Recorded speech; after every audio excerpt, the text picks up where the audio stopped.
Hello guys, स्वागत है आपका हमारे यूट्यूब चैनल एग्जाम लेक्चर में आप लोग का स्वागत है। फ्रेंड्स, आज हम लोग इस वीडियो लेक्चर में बायोलॉजी का चैप्टर नंबर 4 जो कि है आनुवंशिकता एवं जैव विकास, उसका हम लोग वीवीआई ऑब्जेक्टिव क्वेश्चंस करने वाले हैं। 50 वीवीआई ऑब्जेक्टिव क्वेश्चंस रहेंगे इस वीडियो में हम लोग करने वाले हैं। ठीक है, इसमें 50 ऑब्जेक्टिव क्वेश्चंस रहेंगे जो कि पिछले साल एग्जाम में पूछे गए हैं, 2013-14 में पूछे गए हैं, 15-16 जो ही पिछले साल में पूछा गया है और 2022 के एग्जाम में पूछे जा सकते हैं। तो वही सारे क्वेश्चन आज हम लोग करने वाले हैं, प्रीवियस ईयर सारे क्वेश्चन है। ठीक है, और भी चैप्टर्स की वीडियो बनी हुई है, चैप्टर 1, 2, 3 तक की वीडियो बनी हुई है बायोलॉजी का, और भी सब्जेक्ट्स की वीडियो बनी हुई है। तो आप लोग प्लेलिस्ट चेक कर सकते हैं, डिस्क्रिप्शन में लिंक रहेगा। ठीक है, और चैनल को सब्सक्राइब कर लीजिएगा। ठीक है, चैनल को सब्सक्राइब कर लीजिएगा। चलिए स्टार्ट करते हैं हमारा वीडियो। चलिए, तो बोल रहा है सबसे पहले क्वेश्चन कि द ऑरिजिन ऑफ स्पेसीज नामक पुस्तक किसने लिखी। जो ऑरिजिन ऑफ स्पेसीज पुस्तक है वो किसने लिखी है, जिसका जो सही जवाब है आपका ए हो जाएगा, डार्विन ने लिखी है। ठीक है, द ऑरिजिन ऑफ स्पेसीज जो है डार्विन ने लिखी है, डार्विन ने। ठीक है, याद रखिएगा, द ऑरिजिन ऑफ स्पेसीज 2000 पूछा गया है। उसके बाद अब सेकंड नंबर क्वेश्चन देख लेते हैं। बोल रहा है कि मनुष्य में कितने जोड़े गुणसूत्र पाए जाते हैं। मनुष्य में कितने जोड़े गुणसूत्र पाए जाते हैं। तो बहुत इजी क्वेश्चन है, इसको याद करके इस तरह से भी पूछा जा सकता है कि मानव शरीर के किसी कोशिका में गुणसूत्रों के कितने युग्म होते हैं। जैसे कि यहाँ पे देखिए 2014 में इस टाइप से ये एक ऐसे क्वेश्चन पूछा था कि मनुष्य में कितने जोड़े गुणसूत्र पाए जाते हैं। और उसके बाद 2018 में पूछा था कि ये वाला क्वेश्चन पूछा था कि मानव शरीर के किसी कोशिका में गुणसूत्रों के कितने युग्म होते हैं। तो इसका तो बिल्कुल सही जो हो जाएगा आपका 23 हो जाएगा। ठीक है, 23 गुणसूत्र जोड़े में होते हैं, जोड़े में। ये टोटल कितना होता है, 23 का 2 गुना कर दीजिए तो 23 दूनी 46 हो जाएगा। ठीक है, 46 टोटल होते हैं, तो यहाँ जोड़े में बोल रहा है। ठीक है, अब उसके बाद चलिए आगे बढ़ते हैं। उसके बाद थर्ड नंबर क्वेश्चन देख लीजिए। बोल रहा है कि कीटों के पंख, चमगादड़ के पंख किस तरह के अंग है। कीटों के पंख और चमगादड़ के जो पंख है वो किस तरह के अंग है। तो वो देख लीजिए, ऑप्शन समजात अंग है, अवशेषीय अंग है, समवृत्तीय अंग है, या कोई नहीं। तो थर्ड का जो सही जो आपका हो जाएगा वो सी नंबर हो जाएगा, समवृत्तीय अंग है। ठीक है, थर्ड का सी, समवृत्तीय अंग। उसके बाद 4 नंबर क्वेश्चन देख लेते हैं। बोल रहा है कि वर्तमान प्राणियों में कुछ संरचनाएं ऐसी पाई जाती हैं, वर्तमान जो है प्राणियों में कुछ संरचनाएं ऐसी पाई जाती हैं जिनका शरीर में अब कोई उपयोग नहीं रह गया है। ऐसी संरचनाओं को कहते हैं। वर्तमान प्राणियों में बोल रहा है कुछ ऐसी संरचनाएं पाई जाती है जिनका शरीर में अब कोई उपयोग नहीं, जो कि शरीर में हमारा उपयोग नहीं है लेकिन अभी भी है वैसे संरचना। तो ऐसी संरचनाओं को क्या कहते हैं। बहुत ईजी क्वेश्चन है, तो इसका बिल्कुल सही जवाब हो जाएगा आपका अवशेषी अंग कहते हैं। ठीक है, अवशेषी अंग, इसका हमारे शरीर में कोई उपयोग नहीं है। 4 का बी, अवशेषी अंग। उसके बाद 5 नंबर क्वेश्चन देख लेते हैं। बोल रहा है कि जीन शब्द का प्रस्तावना किसने की थी। जीन शब्द का प्रस्तावना किसने की थी। तो इसका जो है वाटसन ऑप्शन है, या मेंडल, या वेंडेन, या इनमें से कोई नहीं। तो इसका जो सही जवाब हो जाएगा इनमें से कोई नहीं। और इसका जो सही जवाब है, जो जीन का शब्द की प्रस्तावना किसने की थी, वो हम आपको आगे वीडियो में बताते हैं। ठीक है, आगे की वीडियो में बताते हैं, तो आप लोग वीडियो को देखते रहिए। उसके बाद 6 नंबर क्वेश्चन देख लीजिए। बोल रहा है कि कौन सा वैज्ञानिक जो है मेंडल के नियमों की पुनः खोज से संबंधित है। मेंडल के नियमों के पुनः खोज से संबंधित है। तो इसका जो बिल्कुल सही जवाब आपका हो जाएगा 6 का, वो सर्मक हो जाएगा। ठीक है, सर्मक। ठीक है, सर्मक वैज्ञानिक। ठीक है, उसके बाद 7 नंबर क्वेश्चन देख लीजिए। बोल रहा है कि गुणसूत्र बने होते हैं, गुणसूत्र जो होते हैं किस चीज़ के बने होते हैं। डीएनए के बने होते हैं, या डीएनए तथा आरएनए के बने होते हैं, या डीएनए तथा प्रोटीन्स व आरएनए के बने होते हैं। तो इसका जो बिल्कुल सही जवाब आपका हो जाएगा वो सी नंबर हो जाएगा, डीएनए तथा प्रोटीन्स व आरएनए का हो जाएगा। ठीक है, 7 का सी नंबर। उसके बाद 8 नंबर क्वेश्चन बोल रहा है कि कोशिका में आनुवंशिक पदार्थ है। कोशिका में जो है आनुवंशिक पदार्थ है, वो आपका देख लीजिए, ऑप्शन है कि डीएनए, गुणसूत्र, जीन, हरितलवक। ठीक है, तो इसका बिल्कुल जो सही जवाब हो जाएगा 8 का, वो ए हो जाएगा, डीएनए जो है आनुवंशिक पदार्थ है। ठीक है, कोशिका में डीएनए। उसके बाद बोल रहा है 9 नंबर क्वेश्चन कि जीन शब्द किसने प्रस्तुत किया। 9 नंबर क्वेश्चन बोला है कि जीन शब्द किसने प्रस्तुत किया। तो यही हम आपको यहाँ पर बताए थे। हाँ, देखिए यहाँ पर 5 नंबर में कि जीन शब्द की प्रस्तावना किसने की थी। तो यहाँ तो इनमें से कोई नहीं हो जाएगा। उसके बाद लेकिन यहाँ पे देख लीजिए, यहाँ पे जो आंसर हो जाएगा आपका वो बिल्कुल जीन शब्द का किसने प्रस्तुत किया था, जीन शब्द का 9 का, तो वो ए नंबर हो जाएगा आपका, जॉनसन ने। ठीक है, जॉनसन ने ही जीन शब्द का प्रस्तुत किया था। ठीक है, जीन शब्द किसने प्रस्तुत किया था, तो 9 का ए हो जाएगा, जॉनसन। उसके बाद 10 नंबर क्वेश्चन देख लेते हैं। बोल रहा है कि मलेरिया उत्पन्न करने वाला मच्छर मादा एनोफिलिस, याद रखिएगा इस नाम को आप लोग, मलेरिया उत्पन्न करने वाले, ऐसे ही पूछ सकता है कि मलेरिया उत्पन्न करने वाले मच्छर का नाम बताइए, तो मादा एनोफिलिस एक ऑप्शन वहाँ पे हो सकता है। ठीक है, तो मादा एनोफिलिस याद रखिएगा। किस तरह के जल में उत्पन्न होता है, तो बिल्कुल इसका जो सही जवाब हो जाएगा, देखिए ऑप्शन बोल रहा है कि साफ जल में होता है, या गंदा जल में, या मीठा जल में, या इनमें से सभी जलों में हो जाता है तो उत्पन्न। तो 10 का जो बिल्कुल सही जवाब है आपका वो बी नंबर है, गंदा जल में उत्पन्न होता है। ठीक है, 10 का बी। मलेरिया उत्पन्न करने वाला मच्छर किस जल में पाया जाता है, तो गंदा जल में। बहुत इंपॉर्टेंट क्वेश्चन है, 2011 में पूछा गया है। उसके बाद 11 नंबर क्वेश्चन देख लेते हैं। बोल रहा है कि डेंगू उत्पन्न करने वाले मच्छर किस तरह के जल में उत्पन्न होते हैं। डेंगू उत्पन्न करने वाले जो मच्छर हैं किस तरह के जल में उत्पन्न होते हैं, तो ऑप्शन आपके पास देख लीजिए, साफ जल में होते हैं, या गंदा जल में, या मीठा जल में, या इनमें से सभी। इसमें डेंगू बोल रहा था, उसमें मलेरिया बोलता है। मलेरिया किसमें, गंदा जल में होता है, और डेंगू याद रखिएगा आप लोग, डेंगू जो होता है साफ जल में उत्पन्न होता है। डेंगू जो है साफ जल में उत्पन्न होता है, तो इसका बिल्कुल सही जवाब आपका हो जाएगा 11 का ए नंबर, बिल्कुल सही जवाब है 11 का ए, साफ जल में। उसके बाद फिर से एक यही क्वेश्चन फिर से पूछा गया। देखिए 2011 में इसको दो तरह से पूछा जा सकता है क्वेश्चन आपके पास, कि डेंगू उत्पन्न करने वाले मच्छर किस तरह के जल में उत्पन्न होते हैं। ऑप्शन आपके पास बदल दिया जाएगा, बोलेगा खारा जल में, शुद्ध जल में, गंदा जल में, या इनमें से कोई नहीं।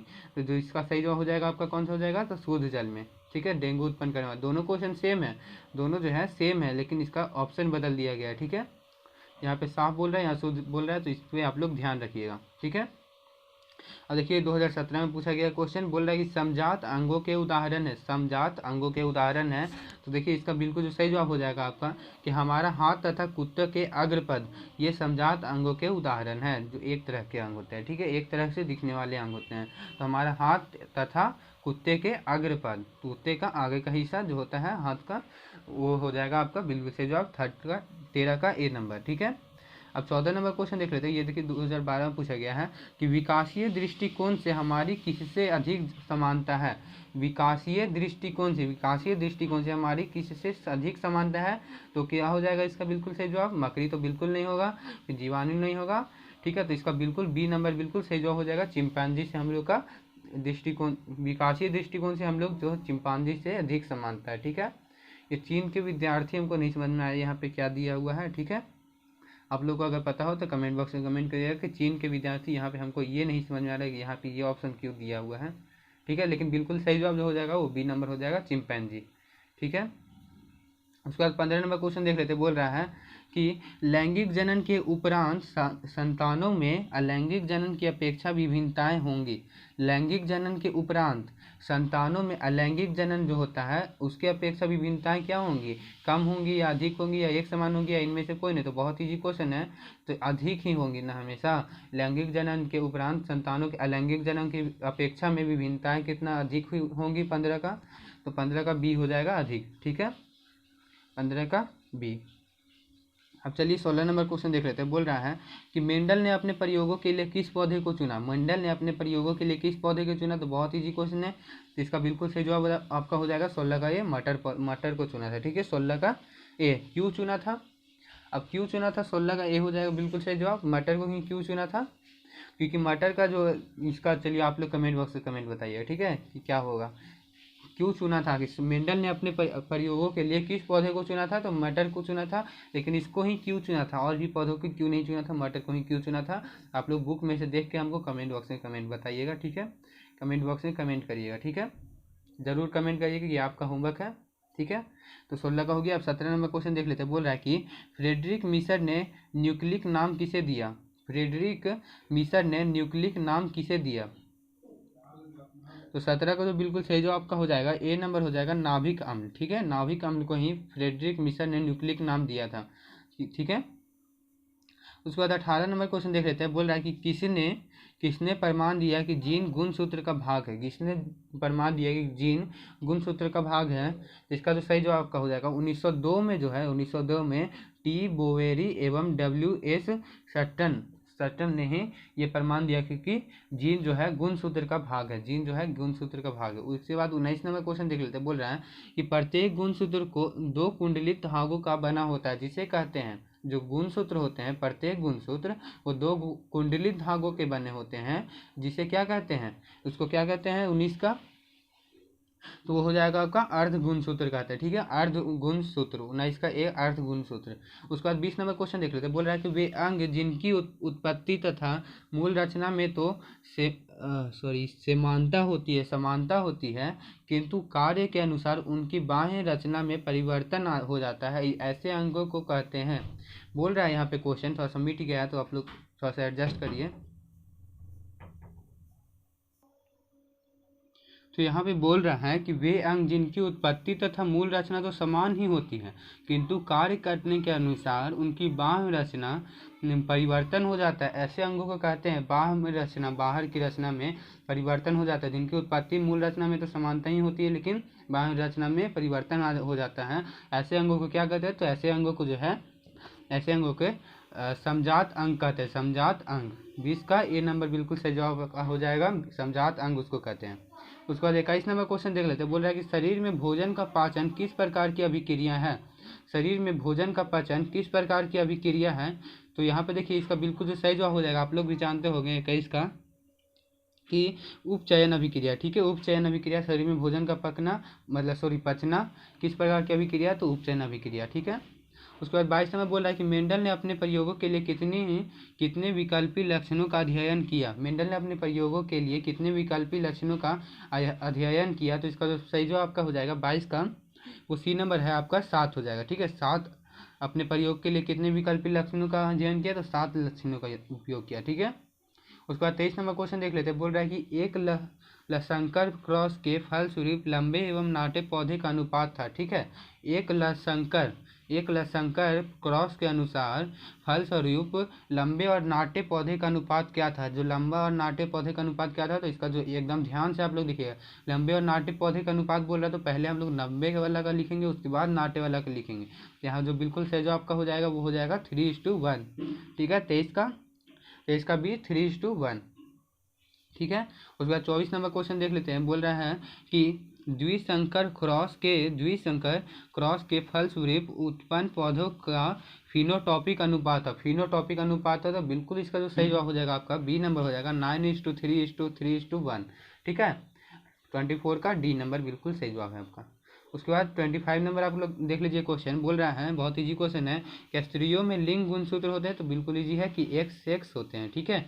स्त्रियों में जो लिंग गुणसूत्र होते हैं तो वो XX होते हैं, XX, ठीक है। वही अगर पूछा जा रहा है कि 26 में कि पुरुषों में लिंग गुणसूत्र होते हैं तो वो क्या होते हैं? XY होते हैं, ठीक है। XY, पुरुषों में लिंग गुणसूत्र क्या होते हैं? तो XY। उसके बाद 27 नंबर क्वेश्चन देख लेते। बोल रहा है प्राकृतिक वर्णन द्वारा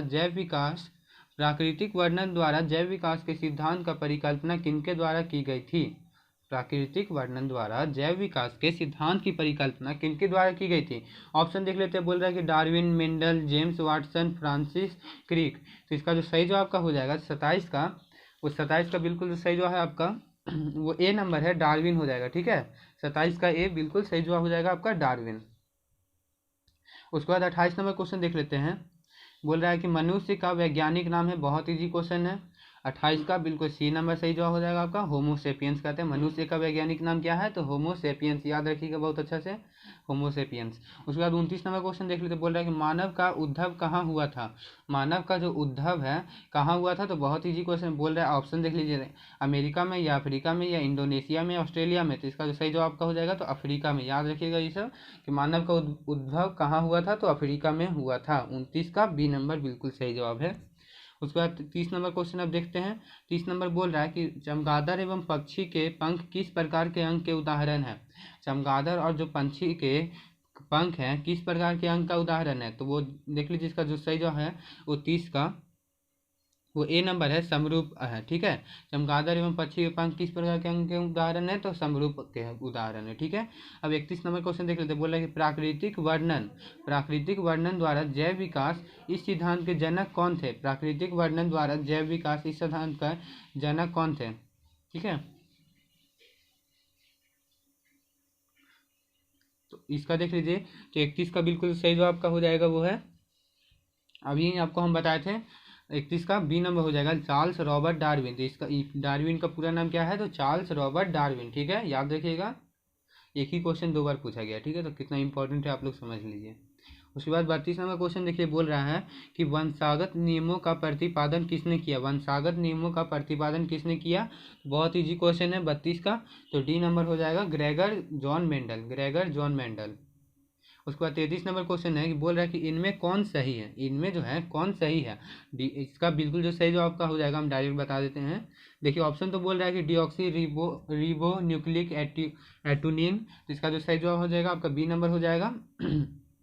B number deoxyribonucleic acid, deoxyribonucleic acid DNA का फुल फॉर्म है, ठीक है। Deoxyribonucleic acid DNA का फुल फॉर्म है, ठीक है।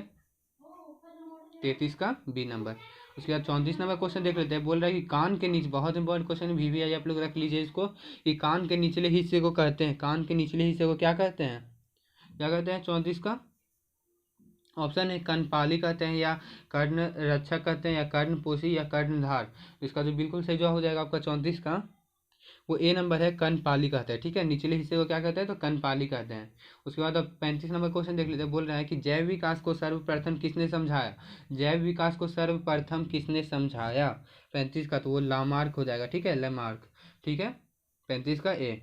उसके बाद 36 नंबर क्वेश्चन देख लेते हैं। बोल रहा है कि विभिन्नताएं कितने प्रकार की होती है। याद रखिएगा विभिन्नताएं जो है आप लोग के 2 प्रकार की होती है, ठीक है। विभिन्नताएं जो है वो 2 प्रकार की होती हैं। 36 का बी नंबर हो जाएगा बिल्कुल सही जवाब।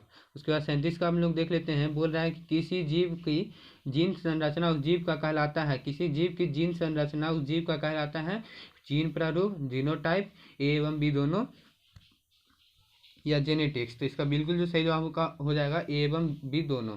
जीन प्रारूप भी कहलाता है, जीनोटाइप भी कहलाता है। किसी जीव की जीन संरचना को उस जीव का क्या कहलाता है, जीन प्रारूप और जीनोटाइप दोनों। उसके बाद 38 नंबर क्वेश्चन बोल रहा है कि जीन प्रारूप तथा वातावरणीय दशाओं द्वारा निर्धारित वैसे आनुवांशिक लक्षण या विशेषक जो स्पष्ट रूप से दिखाई देते हैं कहलाता है, ठीक है। वो क्या देखिए कहलाता है 38 का सी हो जाएगा, लक्षण प्रारूप, फेनोटाइप कहलाता है। बोला कि जीन प्रारूप तथा वातावरणीय दशाओं द्वारा निर्धारित वैसे आनुवंशिक लक्षण या विशेषक जो स्पष्ट रूप से दिखाई देते हैं कहलाता है लक्षण प्रारूप या फेनोटाइप, ठीक है। उसके बाद 39 नंबर क्वेश्चन देख लेते हैं। बोल रहा है कि ग्रेगर जॉन मेंडल व्यक्तिगत जीवन में क्या थे। ग्रेगर जॉन मेंडल जो है व्यक्तिगत जीवन में क्या थे। तो बिल्कुल जो सही जवाब का हो जाएगा, याद रखिएगा पादरी थे, ठीक है। ग्रेगर जॉन मेंडल जो है व्यक्तिगत जीवन में पादरी थे, ठीक है। 39 का हो गया। अब हम लोग 40 नंबर देख लेते हैं। बोल रहा है 40 नंबर क्वेश्चन कि मेंडल ने जनक पीढ़ी को किस लेटर से सूचित किया है। तो इसका जो आप लोग याद रखिएगा, टी नहीं मार दीजिएगा, टी गलत हो जाएगा, ठीक है। पी हो जाएगा बिल्कुल आपका सही जवाब, पी से। मेंडल ने जनक पीढ़ी को किस लेटर से सूचित किया, तो पी से। उसके बाद 41 नंबर क्वेश्चन देख लेते हैं। बोल रहा है किसी भी प्रजाति विशेषक के एक समष्टि या आबादी में स्थित समस्त जीन उस आबादी का कहलाता है। किसी भी प्रजाति विशेषक के एक समष्टि या आबादी में स्थित समस्त जीन उस आबादी का कहलाता है।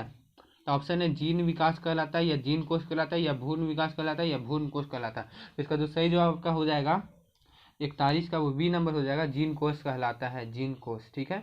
41 का बी। उसके बाद 42 नंबर क्वेश्चन देख लिए। बोल रहा है कि जाति उद्भवन उन जीवों में होता है जिसमें, जो जाति उद्भवन होता है वो किन जीवों में होता है। लैंगिक जनन में होता है, या अलैंगिक जनन में होता है, या अश्व परागन होता है, या इनमें सभी होता है, ठीक है, सभी में होता है। 42 का तो ये हो जाएगा लैंगिक जनन में होता है, लैंगिक जनन में, ठीक है। जाति उद्भवन उन जीवों में होता है, जाति उद्भवन बोल रहा है, ठीक है, तो लैंगिक जनन में होता है। चलिए अब हम लोग 43 नंबर क्वेश्चन देख लेते हैं। बोल रहा है कि डीएनए अनुक्रम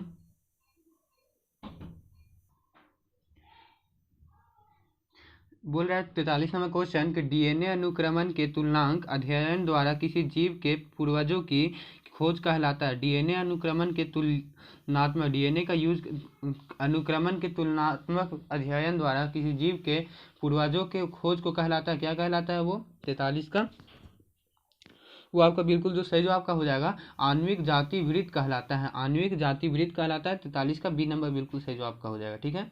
उसके बाद 44 नंबर क्वेश्चन देख लेते हैं। बोल रहा है कि आनुवंशिकी का पिता कहा जाता है। आनुवंशिकी का पिता किसको कहा जाता है, ठीक है। आनुवंशिकी का पिता किसको कहा जाता है, तो 44 का ए हो जाएगा आपका बिल्कुल जवाब, मेंडल को कहा जाता है, ठीक है। आनुवंशिकी का पिता किसको कहा जाता है, तो मेंडल को।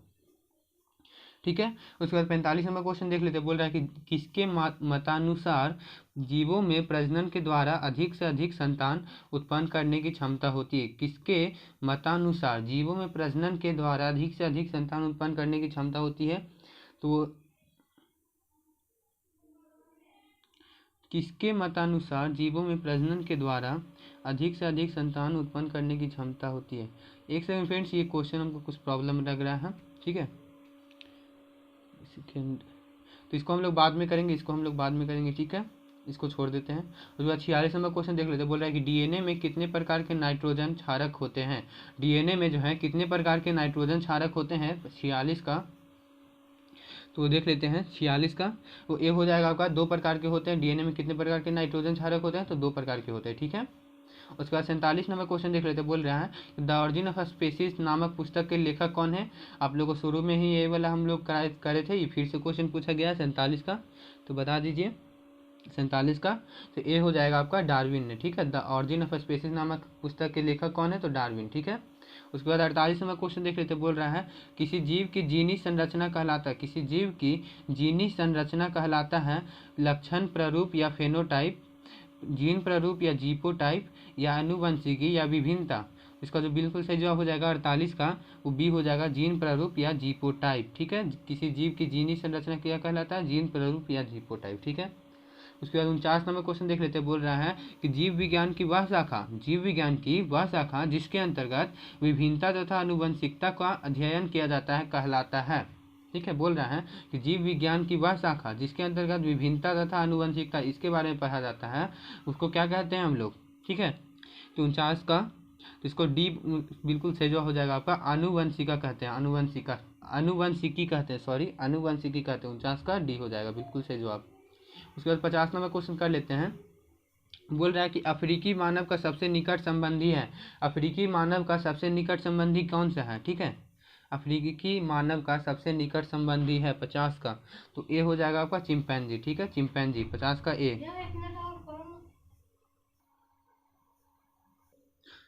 तो चलिए अब 2 क्वेश्चन और कर लेते हैं। 50 का तो ये हो जाएगा चिंपैंजी, ठीक है। 2 क्वेश्चन और कर लेते हैं लास्ट, ठीक है, क्योंकि और भी क्वेश्चन जो थे एक तरह के ही 2-3 क्वेश्चन थे, ठीक है। तो चलिए इसको हम लोग 2 क्वेश्चन और कर लेते हैं। बोल रहा है कि पक्षी तथा तितली के पंख है, पक्षी तथा तितली के पंख है, तो समजाती अंग है या असमजात अंग है या अवशेषी अंग है या इनमें से कोई नहीं है? 51 का, तो बी नंबर बिल्कुल सही जवाब हो जाएगा, असमजात अंग है, ठीक है, असमजात अंग है, बी नंबर, ठीक है। और चैनल को सब्सक्राइब कर लीजिए, आप लोग भूल जाते हैं और ऐसे ही चले जाते हैं वीडियो को छोड़कर, ठीक है। तो चैनल को सब्सक्राइब कर दीजिएगा और वीडियो को लाइक कर दीजिएगा अगर आप लोग को अच्छा लगा तो, ठीक है। तो 52 का जो है बोल रहा है कि अवशेषी अंग है, अवशेषी अंग का उदाहरण है कर्ण पल्लव की पेशियां, पुच्छक, कशेरुकाएं, निषेचक पटल, इनमें सभी। इसका जो बिल्कुल सही जवाब हो जाएगा आपका 52 का, वो डी हो जाएगा, ये सभी हो जाएगा, ठीक है। कर्ण पल्लव की पेशियां, उसके बाद पुच्छ, केशुरुकाएं, उसका निषेचक पटल, तो ठीक है 52 का ये हम लोग का डी नंबर बिल्कुल सही जवाब हो जाएगा, ठीक है। तो इसके साथ हम लोग आज 50 से ज़्यादा ही क्वेश्चन कर लिए हैं, ठीक है। तो आप लोग चैनल को सब्सक्राइब कर लीजिएगा और भी ऐसे ही वीडियोज़ के लिए डेली वीडियो आती हैं, तो आप लोग डेली वीडियो को देखिएगा, ठीक है। बाय।